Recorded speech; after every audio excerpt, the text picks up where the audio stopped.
You know, if we were to survey the average person on the street, I'm sure that we would learn that most, with only a few exceptions, of the people out there don't want to die.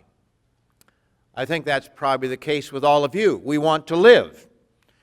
And while sometimes people say, well, I don't want to live forever, they just don't want to die, which essentially means that they want to live forever. They want eternal life. And that's what God offers to us, is eternal life. It's a wonderful, incredible gift that we can't even hardly comprehend, that God would give us the opportunity to live forever in His kingdom. That's our hope. That's my hope, that's your hope, eternal life in the kingdom of God. But Revelation, the 21st chapter, and verse 8, tells us that not everyone is going to be in the kingdom of God. Among those that are left out are unbelievers, murderers, people who are sexually immoral, sorcerers, and that word comes from pharmakeia, which may have to do with the recreational drug use that we have in our world today, idolaters, and all liars. Now the verse goes on to say that all of these categories of people will be thrown into a lake of fire and burned up, thus ending any potential for eternal life. But I've left out one category that John recorded in this verse. And many of you know which one that is. You probably are familiar enough with it that you think you've got it figured out, and you probably do. But let's turn over there to Revelation, the 21st chapter, and verse 8. And we're going to notice one category that I left out in reading this list.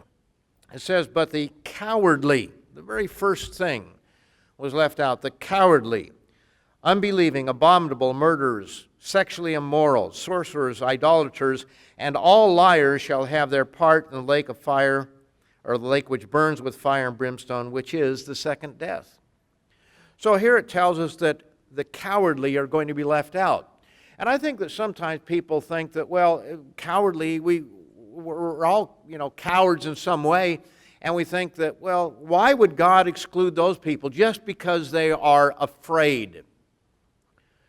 Well, it doesn't really say fearful, because a lot of people are fearful. We read of Moses when he was at Mount Sinai there, said he shaked or quaked, I forget exactly the wording there, but he was very frightened at that situation when the noise of the trumpet grew louder and louder, and the ground was shaking underneath, and there was this great pyrotechnic display that was taking place there on the mountain, and Moses was terrified by it. But Moses wasn't cowardly. He wasn't so fearful that he was afraid to act or to react. The opposite of cowardice is courage. Courage to do something, even though you may be fearful, you overcome that fear by doing what is needful to be done. And it's evident from many scriptures that God loves one category, but hates the other. God loves the courageous. He does not love the cowardly. Now, I suppose you could parse those words, love, cowardly. You could say it any way you want to. God loves all people, but it also says that God loved Jacob and hated Esau. He loved less. God does not want us to be cowardly. That's the point that I'm trying to make here. He loves the courageous. And so in today's sermon, we're going to see why God condemns the cowardly but loves the courageous. And we're also going to see that courage is something that each one of us needs as we move forward in today's perverse world. I think we're coming up to the time very shortly when each of us is going to have to display courage to a degree that we may never have imagined. Because one thing that you think, okay, times can get rough and this sort of thing, but when you're actually there on the spot with problems, it takes courage to overcome. And we practice courage on a day-to-day basis. When you take off from work and your boss says that I'll fire you if you take off that day, that's displaying courage. And we do that all the time. But we're coming to a time in the future that this world is going to change so much that we're going to have a hard time dealing with it. We're going to have to display a kind of courage that we've never had to display in most of our lives today. Let's look at a couple parables. Luke, the 19th chapter, first of all. Luke 19 and verse 20. And these are very familiar parables. This one is the parable of the minas. And we often refer to the one whose mina gained 10 or gained 5. And sometimes we just stop because we don't want to take the time to go on. But let's notice verse 20. Then another came saying, Master, here is your mina, which I have kept put away in a handkerchief. For I feared you because you are an austere man. Notice he says, I feared you because you are an austere man. Now we know this is a parable, that it wasn't something that actually happened there, but it's giving a sense that there are those who are fearful, and so instead of doing something, they just sit on their mina, the unit of money that is given to them, sit on God's Spirit, whatever we want to substitute there. It says, which I have kept put away in a handkerchief. For I feared you, because you are an austere man. You collect what you did not deposit and reap what you did not sow. And he said to him, out of your own mouth I will judge you, you wicked servant. So when someone is fearful to the point of not acting, and that's the point. It's not a matter of being fearful. It's a matter of being fearful to not act upon the commission that you've been given. He says, I will judge you, you wicked servant. You knew that I was an austere man, collecting what I did not deposit and reaping what I did not sow. Why then do you not put my money in the bank, that at my coming I might have collected it with interest?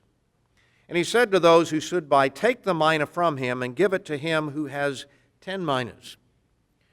Now, we don't often think of this in terms of courage or fearfulness, but this is what we have here. This is what Jesus said, that the man said, well, I'm fearful. I was afraid to do anything with what you gave me. God has given you and He's given me opportunities. And He expects us to use those opportunities to serve Him and to grow and develop holy and righteous character. But if we sit on it because we're afraid of making a mistake or whatever other reason, laziness, then God is not pleased with that.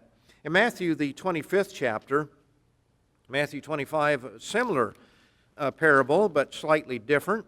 And again, I won't read the first part of it, just getting down to the individual who refused to do what he was supposed to do. Matthew 25, 24 says, Then he who had received the 1 talent came and said, Lord, I knew you to be a hard man, reaping where you have not sown and gathering where you have not scattered seed. And I was afraid. Here again, he said, I was afraid. But it's what he did when he was afraid. Others might have been afraid, but they did something. But in this case, he was afraid and went and hid your talent on the ground. Look, there you have what is yours. I've preserved it carefully. So the individual is thinking, well, I did what I was supposed to do. I took care of your talent that you had given, a talent being a unit of money. He says, there you have it. But his Lord answered and said to him, You wicked and lazy servant. You knew that I reap where I have not sown and gather where I did not scatter seed, so you ought to have deposited my money with the bankers. So something very similar there, and he was to take the talent away from, or they were to give it to someone else. Now, when you study those parables, there's a little bit of difference there in terms of the lead up to it, but the bottom line is the one who sits on his talent, his mina, and does nothing because he is fearful to do so, it's going to be taken away and he's going to be cast out. Now those are parables, but let's look at a real life example of an individual who apparently was fearful of the wrong thing to be fearful of and made a very bad mistake. Let's go back to Exodus, the 32nd chapter. And as soon as I say that, you probably have that one figured out. Exodus 32. And we'll begin in verse 1. It says, "Now when the people saw that Moses delayed coming down from the mountain, the people gathered together to Aaron and said to him, 'Come, make us gods that we shall go before us, that shall go before us. For as for this Moses, the man who brought us up out of the land of Egypt, we don't know what has become of him.' And Aaron said to them, 'Break off the golden earrings which are in the ears of your wives, your sons, your daughters, and bring them to me.' And all the people broke off the golden earrings which were in their ears, and they brought them to Aaron." Now, we know that not everything is stated here that went on. They didn't just probably come and say, "Hey, Aaron, we'd like to have a god here, a calf or something." But there was something, obviously, that took place there. And we can surmise, we can read between the lines, that there must have been a lot of pressure being put on Aaron. He didn't just immediately go out and do it, in the sense that there was no pressure, there was no conflict that would have taken place there.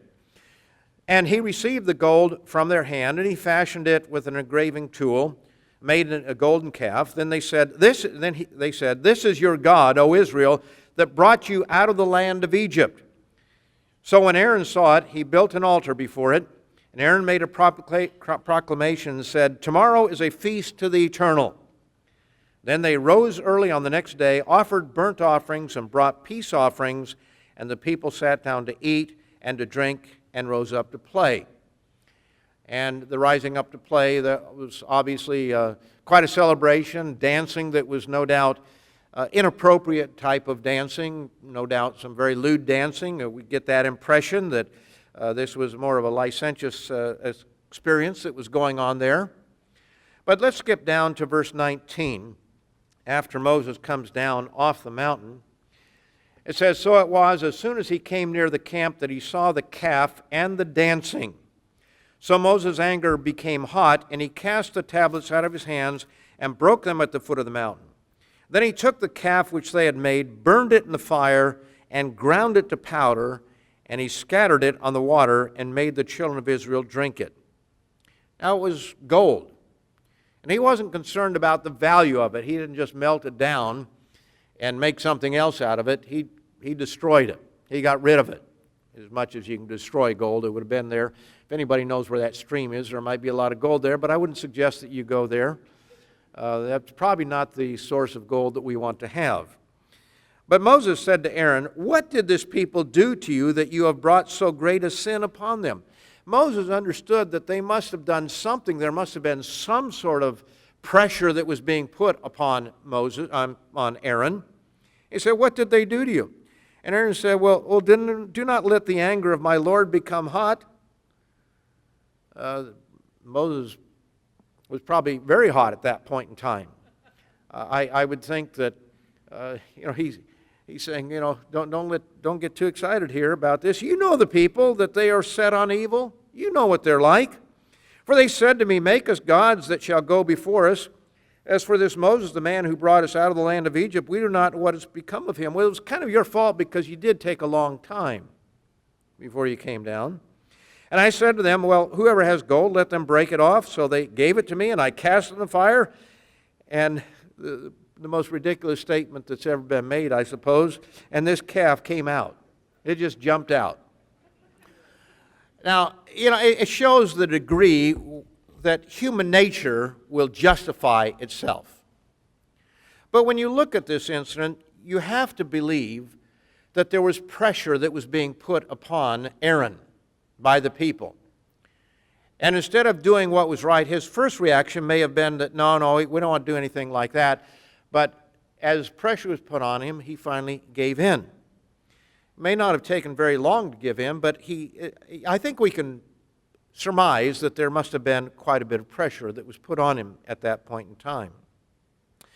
And Aaron, rather than obeying God and fighting the crowd, he just simply gave in.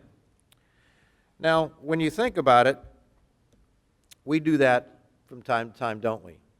We give in to pressure. I may have given this before, and I apologize to the ladies, because you're going to take it personally. And it's actually, I'm going to talk about the men in this, the fault of the men, but it's my favorite Dr. Laura quote. Everybody knows Dr. Laura, I suppose. She's on the radio. And my wife is already rolling her eyes here. She's heard this a time or two. But a man called in and he said there was a problem in the family. And he ended the conversation by saying, I'm just trying to keep peace in the family. And her response was, that peace is not your responsibility. Leadership is. And then she went on to say, as long as there's a woman around, there will be no peace. Complete capitulation or even death will not bring it about. I know, I am one. Now, I'm sorry, ladies, that's what she said. That was a woman that said that. But the point I want to focus in on, because she wasn't slamming women, she was slamming both men and women. She was saying to men, your responsibility isn't just keeping peace, your responsibility is leadership. Now think of Adam and Eve. Why did Adam, who was not deceived, eat of the fruit? I surmise only two reasons. One is she used her feminine wiles, or there was going to be no peace in that household until he did. And it might have been a combination of the two. But Adam knew better, didn't he? But he went ahead and did it. And oftentimes, that's what we do. This is the case of Aaron, no doubt. Aaron wanted peace. He didn't want to fight those people there. He didn't want to, he may have thought he was going to lose his life. Who knows what he thought at that point in time. They came to him, they said, oh, this Moses, he's gone off. What are we going to do? As with Aaron, men will often give in just to have peace. Husbands and fathers need to exercise the courage of leadership. Husbands need to take the lead in their families. This does not mean they should be dictatorial. They should not be controlling, control freaks, as we sometimes say. You know, some men are very controlling because they're selfish and they just want it their way. Others are insecure and fearful of losing control. And so they become very controlling. One of the problems we had, I think, earlier years in the church, more than I've noticed in more recent years, but a lot of young men, they would hear sermons about the man is supposed to be the leader, and so they would let their wives know that they are in charge, and they'd tell them when they could go to the bathroom and when they could get up, when they had to go to bed, and all kinds of things like that. That's not leadership. That's tyranny. And we don't want our young men or old men, any men, to be that particular way. But on the other hand, this does not mean that we should always just be pleasing and peaceful. I'm not talking about making war, but there are times you just have to make decisions that are not going to be popular. There are some decisions that will not be popular. And in the household, this a situation that comes up all the time. And oftentimes it is for the father to make the tough decision, although there are some women that end up having to make the tough decisions because their husbands won't.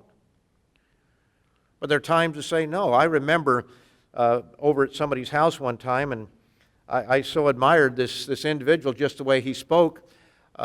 His daughter had come in and she wanted to go someplace, and he said, no, I don't think so. He just said no. I thought, wow. He just said no. That's the way that sometimes it has to be. Because fathers want to protect their daughters and their sons. And so sometimes you have to say no when it would be so easy to give in. I've had times when I've had people come up to me and ask me about something on the Sabbath. For example, can I play in a concert on the Sabbath, Friday night? And when I was younger, I can remember several occasions where this happened, where somebody came up and said, well, they had this situation, and I'd think, well, you know, you don't want to say no, you don't want to be the bad guy. And then eventually I'd say, well, what do you think? And they say, well, I don't think I should. And I realized they were playing me for a sucker, that individual was. He was trying to get papal permission from me, papal dispensation. As though if I said yes, it would be okay. Well, he knew it was going to be wrong. But sometimes we try to please when we just need to be principled and say the truth fearlessly and let the chips fall where they may. We can be nice about things, but we need to be principled, and we need to know what the truth is, and we need to live by that truth and not be fearful of what people are going to think about those things. So the problem that we have is that some people are controlling in a wrong way in leadership, and you have others that are simply weak and cowardly, which is not what we want. The problem is that with all of this, we generally cannot see ourselves in the category that we're in. The problem when you bring these things out is that the person who's controlling thinks that he needs to be more controlling, and the person that is weak thinks that he's been too controlling and he wants to be weak. That's the way I've seen it over the years. Somebody gives a sermon and they give one side or the other, and afterward you get talking with people and you find that they saw it just the opposite of what it should have been. If they tend to be controlling, then they think that, I've been too weak, I need to be stronger. Or the other way around, I've just been too harsh. But we need to exercise leadership, and leadership takes courage, and courage means that you're willing to, you're secure enough that you're not going to be controlling, but at the same time, you're courageous enough that you're willing to step in and say no when that is necessary. In Ezra, the 10th chapter, there's a very interesting situation here. It actually starts in the 9th chapter, but I'm going to skip over the 9th chapter. The problem was that they were marrying outside of Israel, and we find that. In fact, I'll just read this in chapter 9, verse 2. They've taken some of their daughters as wives for themselves and their sons, so that the holy seed is mixed with the people of those lands. And notice, this so often happens. It says, indeed, the hand of the leaders and rulers has been foremost in this trespass. That's a sad commentary on ancient Israel, and it shouldn't be that way. Then in chapter 10, it says, now while Ezra was praying, and while he was confessing, weeping, and bowing down before the house of God, a very large assembly of men, women, and children gathered to him from Israel, for the people wept very bitterly. They had brought this problem to him. He'd only been there a short time. They brought this problem up. They had come out of captivity. They saw themselves doing things, making decisions that were not the right decisions. They saw their nation doing that, and they were very concerned about it. And Shechaniah, the son of Jehiel, one of the sons of Elam, spoke up and said to Ezra, we have trespassed against our God and have taken pagan wives from the people of the land. Yet now there is hope in Israel in spite of this. Now therefore, verse 3, let us make a covenant with our God to put away all these wives and those who have been born to them. So they were going to put away not only the wives, but the children themselves. Now think about what this would be like. This would not be an easy decision. Think about it if, it became clear that you'd made a mistake in some way and that you were going to have to put away your wife and your children. That was a pretty traumatic event in the nation. It's not something we're going to face in quite the same way ourselves, I'm sure. We're not going to suddenly go out here and say, well, we don't like who you're marrying, so we're going to make you separate. That would be ridiculous. But there was a reason in Israel at that time, and Judah specifically, because they were marrying outside of the nation. Their culture was being overthrown and destroyed.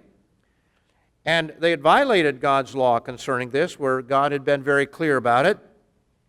And so it says, therefore, let us make a covenant with our God to put away all these wives and those who have been born to them, the children as well, according to the advice of my master, and of those who tremble at the commandment of our God, and let it be done according to the law. So, the law of God was what was important here. And let it be done according to the commandment. Arise, verse 4, for this matter is your responsibility. He said to Ezra, this is your responsibility. This is what you have to do. We also are with you. Be of good courage and do it. So every one of us, in whatever our particular area of life might be, there's a time when it becomes your responsibility as a husband, as a mother, whatever the situation might be. There comes a time when that responsibility becomes yours. And what's helpful here is that these individuals were standing behind Ezra, and they said, "Be of good courage and do it." Sometimes there's something that you might have to do in your life, in your family, to straighten out a situation. It takes courage, doesn't it? In Acts, the 5th chapter, Acts 5, we see that the apostles had to make a rather tough decision, and we look back and we think, well, that would have been easy. I don't think any of these things would have been nearly as easy as we like to think they might be. But here in Acts, the 5th chapter, verse 29, it says, "But Peter and the other apostles answered and said, 'We ought to obey God rather than men.'" They were told that they weren't to preach the gospel anymore. You know, we're going to be told, or maybe not told, we're going to have the gospel being shut down in this world. The doors are going to close, at least to whatever God allows. We know that no man can shut a door that God has opened if God wants to keep it open. But the fact of the matter is that God has always allowed persecution to come upon His people. And we're coming to a time when that persecution is going to be on our doorstep. And it's just about there. And if we can't see that, our eyes are not very open. Because our world is changing radically. And it's changing rapidly. As I've said before, maybe even here, there was a time 40 years ago where I couldn't understand how the church could be persecuted. What are they going to say? Eat pork and die? Or eat pork and don't die? If you don't eat pork, you'll die? But today we've got a different world. World where not only you and I, but others are being put down for what we believe and shut down. In Australia, we've had several programs that were censored of recent date. We have programs in the United Kingdom that are censored regularly. I think that we've had a good streak of late, but there was a time where it seemed like every other or every third program was censored. Programs that would never be censored years ago. We have programs that I know I've recorded a couple of them that you wonder, will they get through? Because they're not politically correct. Are they truthful? Absolutely. But the world today doesn't care about truth. We're living in a very different world today than what we once had. Let's take a look at an example of courage. And when we think about this, I think that we would not want to have been on the hot seat where these individuals were. It's back in the book of Numbers, the 13th chapter, Numbers 13. Put yourself in this position. There were spies that were sent into the promised land. Chapter 13, verse 1. The Lord spoke, or the Eternal spoke to Moses, saying, "Send men to spy out the land of Canaan, which I am giving to the children of Israel. From each tribe of their fathers you shall send a man, every one a leader among them." And so Moses sent them from the wilderness of Paran, according to the command of the Eternal, all of them men who were heads of their children of Israel. So these were leaders there. And then it lists all the leaders that were chosen. Then verse 16, it says, "These are the names of the men whom Moses sent to spy out the land. And Moses called Hoshea, the son of Nun, Joshua." Then Moses sent them to spy out the land of Canaan and said to them, "Go up this way into the south, and go up to the mountains, and see what the land is like, whether the people who dwell in it are strong or weak, few or many, whether the land they dwell in is good or bad, whether the cities they inhabit are like camps or strongholds." Verse 20, "Whether the land is rich or poor, and whether there are forests there or not." Notice what he says, verse 20, "Be of good courage." Be of good courage. and bring some of the fruit of the land. Now the time was the season of the first ripe grapes. So they go out, verse 21, they went up and they spied out the land as they were told to do. Let's skip to verse 26. It says, Now they departed and came back to Moses and Aaron after they'd spied out the land. And all the congregation of the children of Israel in the wilderness of Paran at Kadesh, they brought back word to them and to all the congregation and showed them the fruit of the land. Then they told them and said, We went to the land where you sent us. It truly flows with milk and honey, and this is its fruit. It is a wonderful land. Nevertheless, the people who dwell in the land are strong. The cities are fortified, walled cities, fortified cities, and very large. Moreover, we saw the descendants of Anak there. The Amalekites dwell in the land of the south. The Hittites, the Jebusites, the Amorites dwell in the mountains, and the Canaanites dwell by the sea and along the banks of the Jordan. So what they were saying was that, yeah, it's a good land, but we better leave it alone. We don't want to go in there because we don't have a chance against these people. We're just a ragtag bunch of people coming out of Egypt, former slaves. We're not warriors. And we're expected to go against walled cities, fortified cities, large cities with good populations to fight against us, who prepared for war and so forth. But then in verse 30, Caleb quieted the people before Moses and said, Let us go up at once and take possession, for we are well able to overcome it. Now, you have to think, here is a situation where 10 of the spies are bad-mouthing it, and you have Caleb, and we know Joshua is also in on this, and they stand up, and they say, Look, no, we can do this. This is ours. They're going to be our lunch. We're going to eat them for lunch, so to speak. They're our bread, as he points out here. We're able to go up against the people, for they are strong. But the men, we're able to overcome it. Then verse 31, But the men who had gone up with him said, We are not able to go up against the people, for they are stronger than we. And they gave the children of Israel a bad report of the land which they had spied out, saying, The land through which we have gone as spies is a land that devours its inhabitants, and all the people whom we saw in it are men of great stature.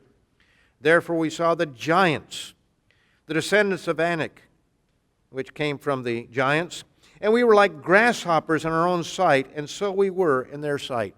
So Joshua and Caleb, as we know from the story, saw the same thing they did. They saw these giants that they were going to have to go up against. And they were willing to go into the land and to fight for it.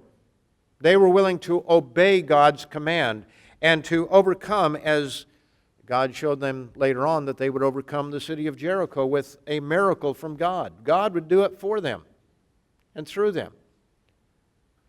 They could see that, but they didn't know exactly how God would, but they just knew. They had faith, didn't they? But they also had courage. But you know what else they had courage for? Was to go against the crowd. To stand up against all the others. Because not only the 10, but now those 10 have stirred up the people. And so you've got this giant mob, mass of Israelites that are complaining in their tents and talking back and forth. And we just have a little bit of the story here. But they had the whole nation in an uproar, ready to go back to Egypt instead of going forward. And Joshua and Caleb were able to stand up before the whole mass of people and say, no, this is what we ought to do. It'd be like if you were standing up where I am right now, with 260 people or thereabouts as we have here, and you were standing up and all of the people are jeering and shouting and, they're about ready to stone you. Well, imagine a couple million people, 2-3 million people. And those two men standing up against them, I guess with Moses and Aaron at this point, of course. Chapter 14, So all the congregation lifted up their voices and cried, and the people wept that night. And all the children of Israel complained against Moses and Aaron, and the whole congregation said to them, if only we had died in the land of Egypt, or if only we had died in the wilderness. Why has the Lord brought us to this land to fall by the sword, that our wives and children should become victims? It's always interesting that people never claim that it's because it hurts them. In other words, I'm not fearful. I'd go up and fight, but our women and children, they're going to kill our women and children. It says, would it not be better for us to return to Egypt? So they said to one another, let us select a leader and return to Egypt. This was a general insurrection. It was a mob that was going up against them. Then Moses and Aaron fell on their faces before all the assembly of the congregation of the children of Israel.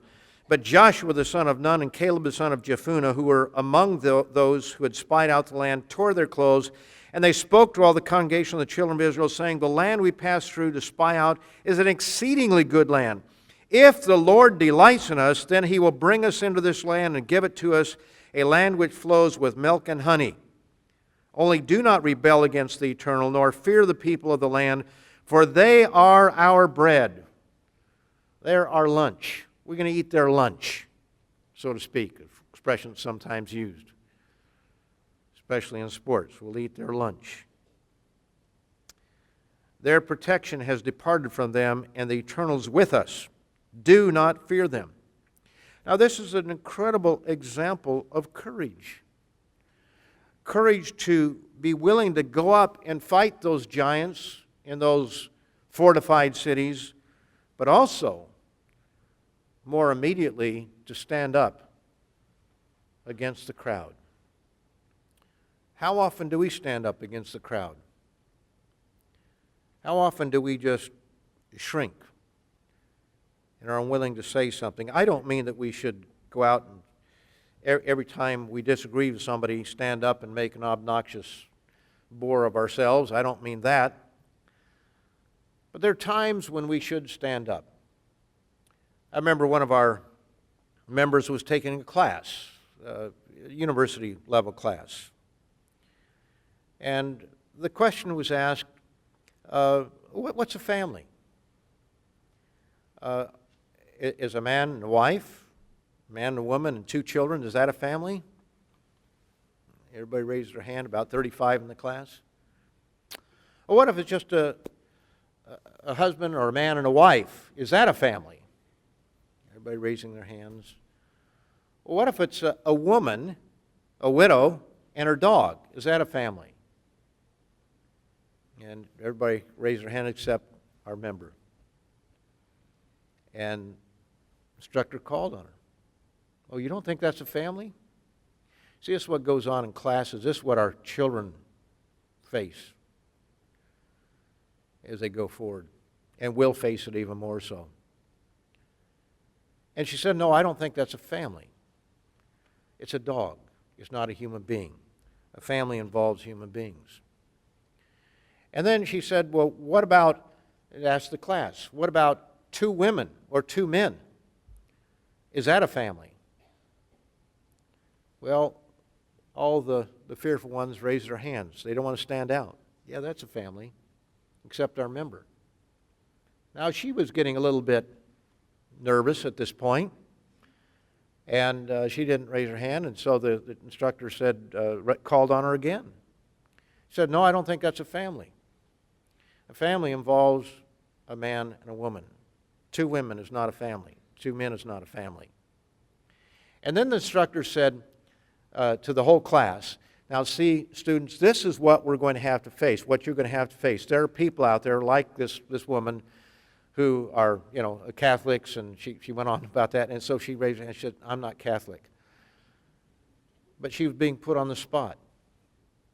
I was talking to a young man in Belgium last summer, approximately a year ago, and I just asked the question, what is it like in the classroom these days when some of these subjects come up? He said, if you disagree, everybody will turn around and stare at you. And they just look at you like you've got 2 heads. He said, outside the class, Some of your friends may say that they agree, but in the class, they're going to go along with what the teacher is leading them to. You know, it takes courage, doesn't it, to disagree. It takes courage not to raise your hand when everybody else is. It takes courage to stand up against them. And this is the world in which we're living. You know, Joshua and Caleb were brave, not just because they were warriors, but they were willing to stand out against the crowd. They weren't going to be intimidated by numbers. And yet, humanly speaking, that's what happens to most of us. Let's consider the challenge that we have in our rapidly changing world. We're coming to a very strange world indeed. We're all very familiar with the Charlotte City Council's so-called bathroom bill. You're very familiar with that. I don't think you could live here and not know about that. You're also familiar with the fact that the governor, I didn't have internet access this morning, so I don't know, forgot to look up his name, but I saw him in an interview, and he was willing to stand up against the young woman that was interviewing him. And he even said, I don't understand why we're having this conversation. In other words, this is so insane that how in the world can we even talk about it? But she was very much against him, probably because she would lose her job if she weren't. You know, if you don't just celebrate these things, it's not enough to just accept it. You've got to celebrate them or you would lose your job. So he stood up against it. And you have to give the governor of this state and the legislature or the legislators a credit for the fact that they, within one day, were able to turn this thing around so that when you walk down to some business, you don't have to worry about sending your daughter into a bathroom that some individual who pretends to be of a certain persuasion is going to walk in there and perhaps molest your daughter or expose himself or who knows what. It's not just the individuals who are deceived about what they are, it's the others who would take advantage of it as well. But then there's the response of Bruce Springsteen, PayPal, and other individual and corporate giants. Cowards, every one of them. Hypocrites, every one of them. Because they'll do business in places like Saudi Arabia and elsewhere where all these things are condemned, or other states that have quietly made these rules. But they're very selective. But they don't want to lose business. You know, two can play that game. And there are those who have decided they're not going to shop at Target, for example. Over 1 million people, signatures, I guess, have already said they're not going to shop at Target anymore. I'm not trying to advocate one way or the other here in that context, because Target has said that all of their washrooms are open to anybody who wants to use them. Let's hope the North Carolina governor and legislators don't back down as other governors have in the face of corporate pressure. I use this in a telecast, probably never see the light of day, the telecast, other than our internet site. Guidelines for best practices. So I know some of you have seen this, guidelines for best practices, because of the television studio for sure. I'd like to just read, this was put out in January, the middle of January, about January 15th of this year, in Alberta. Alberta, that's where Calgary, that's where Edmonton are, that's where this fire is in Fort McMurray, which, by the way, that is a much bigger deal than people realize, because Fort McMurray is the heart of the oil sands, a heart of the oil industry in Canada that has really held up the economy to a great degree. And until recent years, people were driving 3 or 4 hours to work every day because there wasn't enough housing in Fort McMurray. Now there may be no housing in Fort McMurray. So even if it doesn't touch the oil sands directly in the refineries, it shuts it down because people have no way to get to work without driving long, long distances each way. It's a big deal. It's no small thing up there. But I'd like to read a little bit. Maybe this is a little bit why some things are beginning to happen. I say maybe because we don't want to overreact and every time something happens say that it's a fulfillment of prophecy. But what this is, these are guidelines that came out in January, middle of January, that were to be implemented by the end of March in public, private, parochial, all schools, charter schools, every school in Alberta. They were to implement these policies. And just as kind of a little background here, it says, school authorities are expected to develop policies, regulations, and procedures that are consistent with provincial legislation and policies.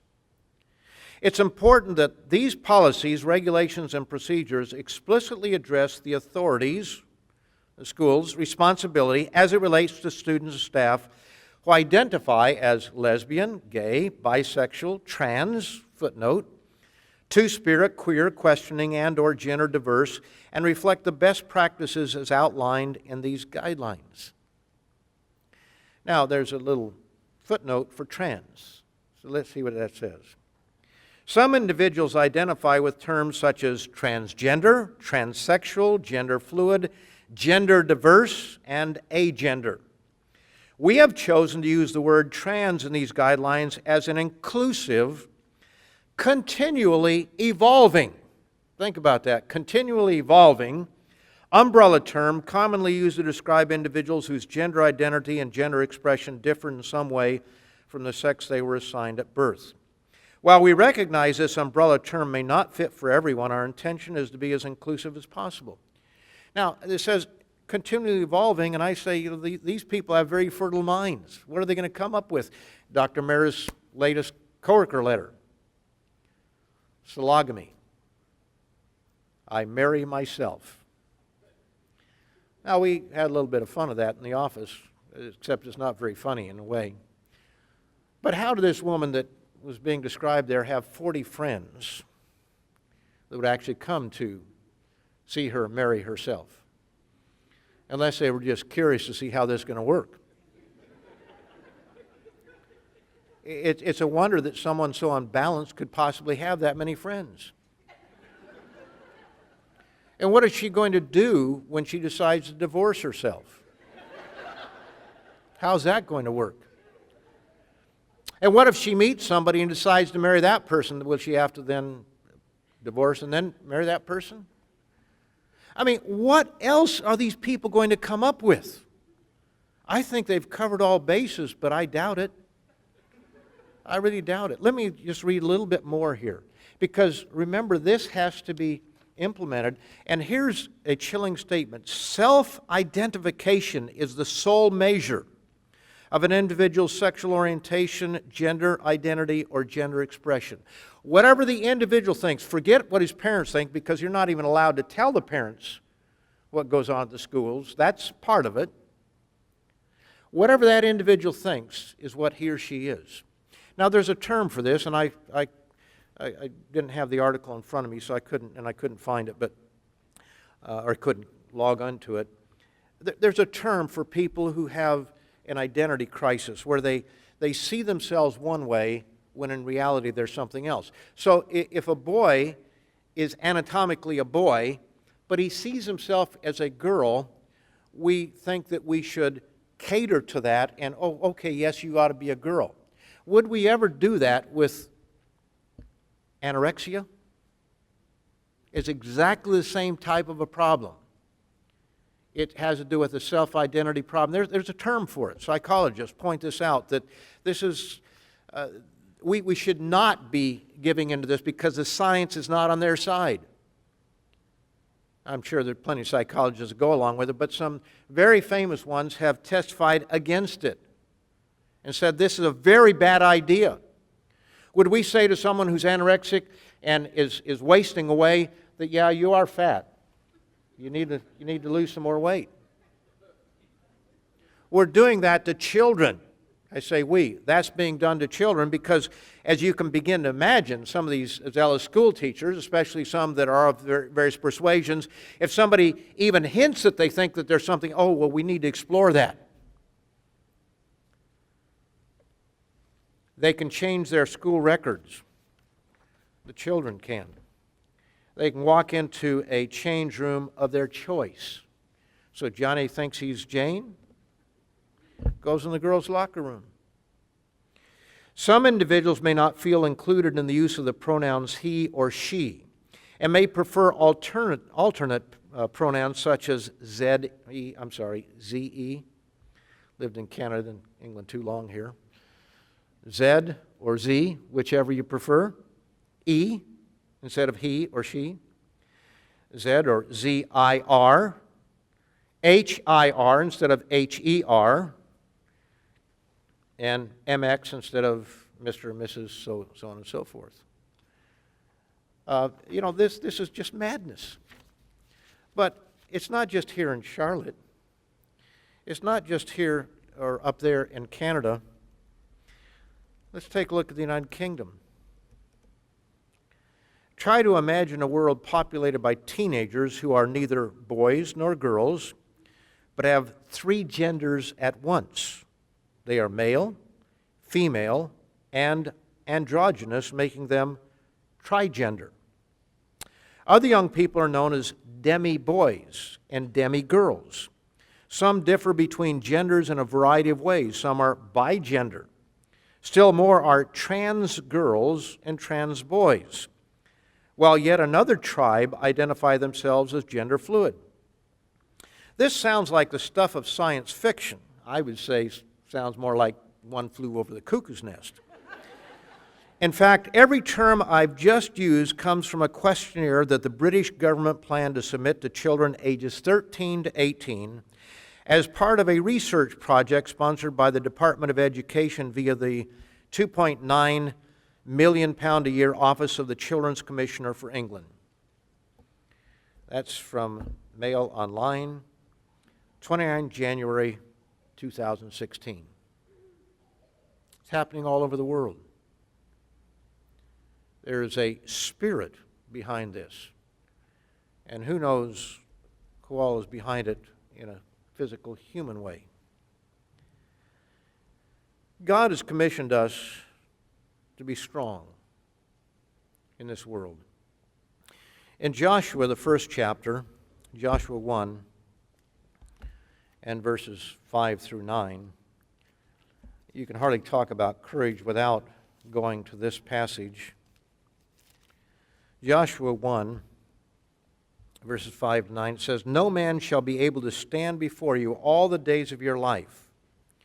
It's talking about Joshua, who was taking over after Moses had died. And he said, "As I was with Moses, so I will be with you. I will not leave you nor forsake you." Now that's a promise that God has given to you and to me. If we are with Him, He will be with us. He says, "Be strong and of good courage.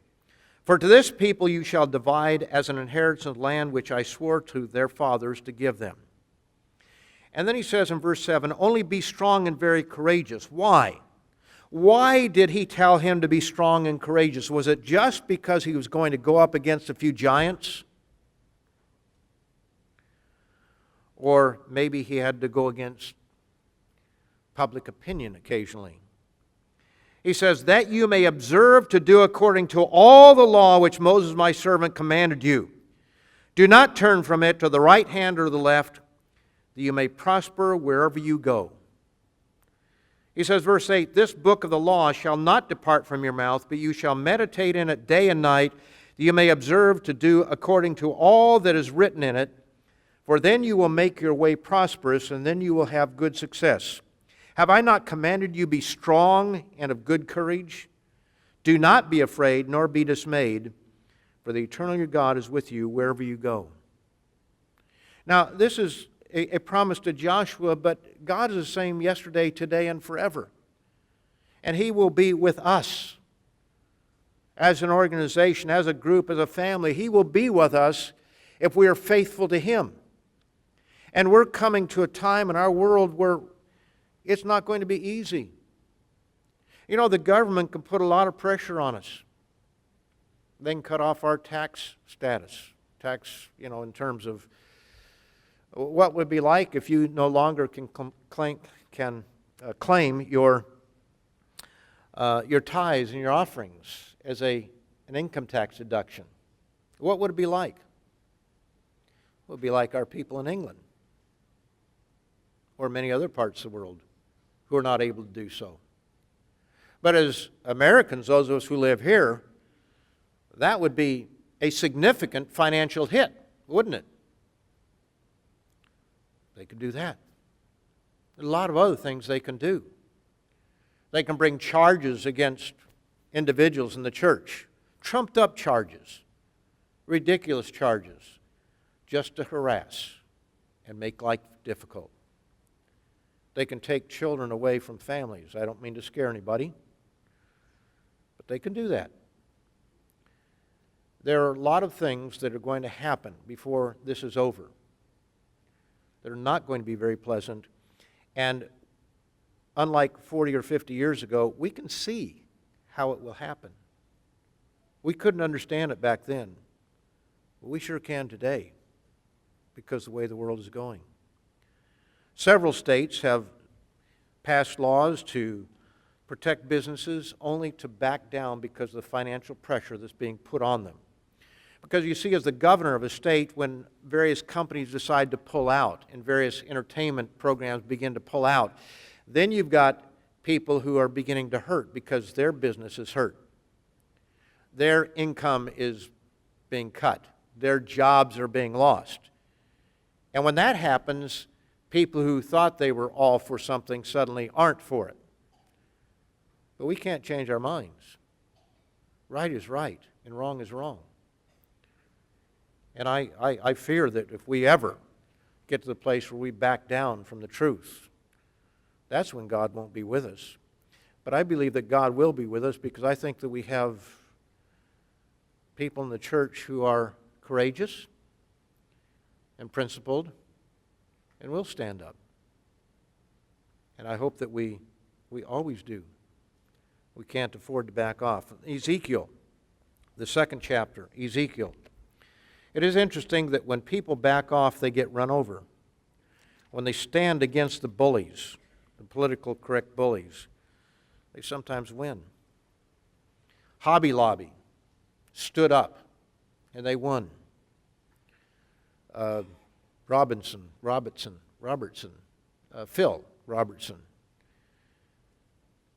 was suspended from Duck Dynasty. But because he didn't back down and the family rallied behind him, as we should do as a church when things happen, and as I'm convinced we will, then even the public, those who never said anything, suddenly came out of the woodwork. And AMC backed down, or A&E, I guess it's A&E, the entertainment company, had to back down. You have to stand up against these bullies. In Ezekiel, the second chapter, verse 1, here's a commission that we've been given. He says, "Son of man, stand on your feet, and I will speak to you." Then the Spirit entered me, and spoke to me, and set me on my feet, and I heard him who spoke to me. Verse 3, "And he said to me, Son of man, I am sending you to the children of Israel, to a rebellious nation that has rebelled against me. They and their fathers have transgressed against me to this very day." And when you read through here, he just keeps saying they're stubborn, they're rebellious. Verse 4, he says they're impudent and stubborn children. "I'm sending you to them, and you shall say to them, Thus saith the eternal God, As for them, whether they hear or whether they refuse, for they are a rebellious house, yet they will know that a prophet has been among them." The article that Dr. Meredith wrote in the latest Tomorrow's World, the one with the article on unraveling, which is a very good article by Mr. McNair, showing that our world is coming unraveled. It's changing very rapidly. But the article by Dr. Meredith showing how individuals recognize this as the truth, but they're just not ready to do anything about it. I'm reminded of a man years ago. I was giving a Tomorrow's World presentation, although we didn't call it that at the time. And I happened to say toward the end of the program, I don't even remember what the subject was, but I just happened to say something about Christmas being pagan. And this fellow was sitting there, was an aisle just like we have here, except that it's not slanted the way, terraced. But anyway, he was sitting in the back, at the very back corner, and he was on the right-hand side as I was looking out, and suddenly his head came out in the aisle, and he said, "What?" And he wasn't trying to be disruptive, he was shocked. And so he came up afterward, and I explained that, well, you just check it out for yourself, look it up. I got a call from him later. I went out and talked to him. He said, everything you said was true. He said, Christmas is of pagan origin. And we had a couple visits, and then I went to a different place where he'd moved. And he said to me, I know that everything that the church teaches is right. But he said, I'm just having too much fun. I can't do it. They're going to know that they've been warned. We've been warning of this kind of world coming for many decades. And it's coming upon us right now. A very different world than the one that we grew up in, those of us who are older. He says here in verse 5, as for them, whether they hear or whether they refuse, for they are a rebellious house, yet they will know that a prophet has been among them. And then he says in verse 6, and you, son of man, do not be afraid of them, nor be afraid of their words, though briars and thorns are with you, and you dwell among scorpions. Do not be afraid of their words or dismayed at their looks. Reminds me of the young fella in the class. And that's tough when you're 15 years of age, having to deal with that kind of peer pressure. And you have to have sympathy for our young people. And they need to be wise, but at the same time, I hope that they're willing in the right way, when forced to do so, that they will stand tall. But I don't think they should go out of their way to create problems. But they shouldn't back down when confronted with the truth or error. Do not be afraid of their words or dismayed by their looks, though they are a rebellious house. And then he keeps going on and on and on about talking about the house of Israel, not the Jews, but the house of Israel, and how rebellious we are. In Acts, the 28th chapter, Acts 28, here the Apostle Paul is there going to Rome. And in verse 15 it says, and from there, when the brethren heard about us, they came to meet us as far as Appii Forum and 3 inns. And when Paul saw them, he thanked God and took courage. Who was it that encouraged him? The brethren. Everybody surrounding the wagons, everybody surrounding ranks, working together. True Christianity is not for the cowardly. We've had a long run of relative peace, but that's coming to an end. And anyone who has eyes to see can see that it is coming to an end. True Christianity is for the bold and the courageous. There are so many examples of courage in the Bible that, where do you start and where do you stop? Well, let's take a look at a few. Let's turn over to Hebrews, the 11th chapter, because we call this the faith chapter, but I think we could just as easily call it the courageous chapter, or the chapter of the courageous. Notice here in verse 32, he says, what more shall I say? Where do we go with all this? There's so many examples.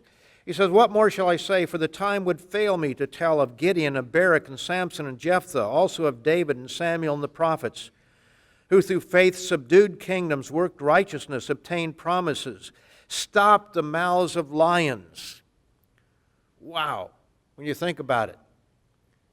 God is going to stop the mouths of lions in a figurative sense at times for us.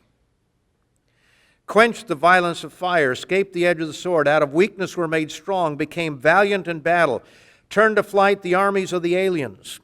Women received their dead raised to life again. Do we believe that? We should.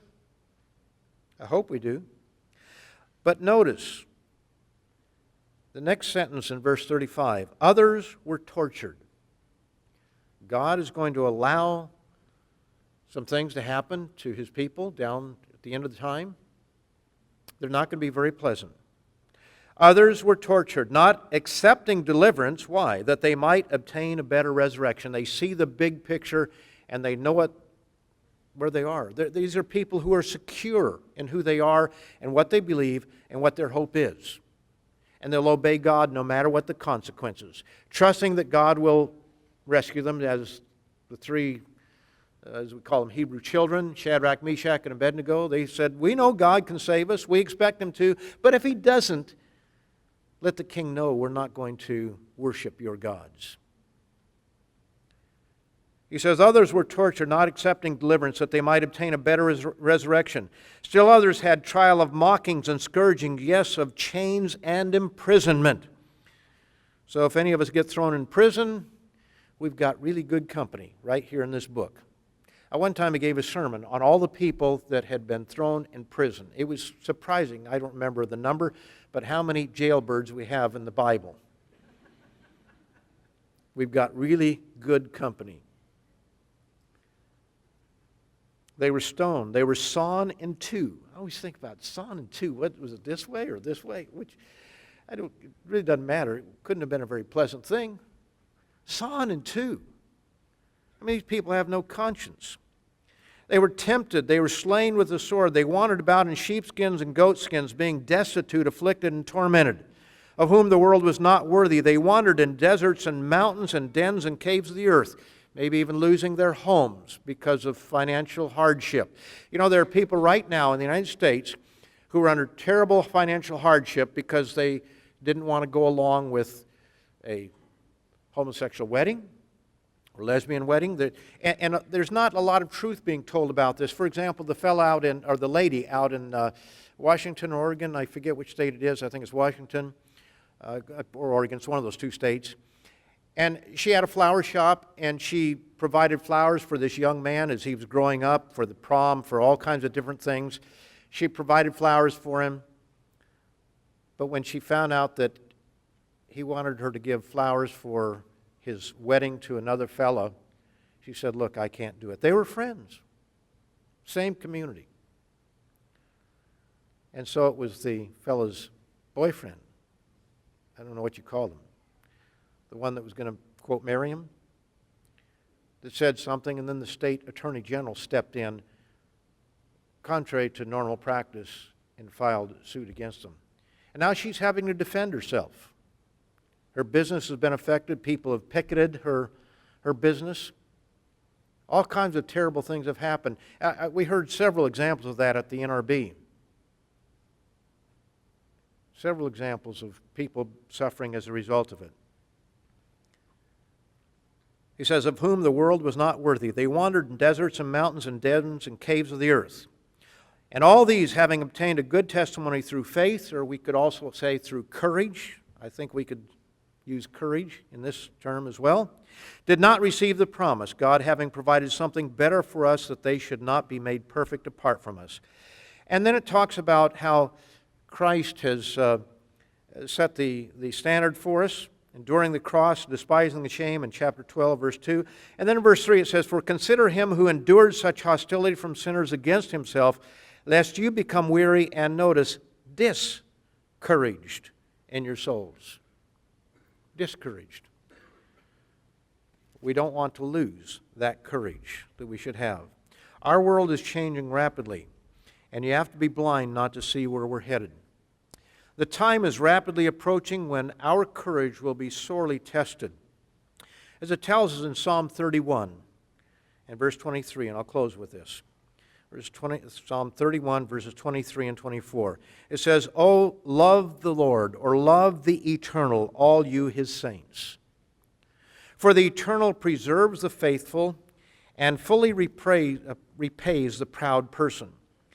Be of good courage, and he will strengthen your heart, all you who hope in the eternal.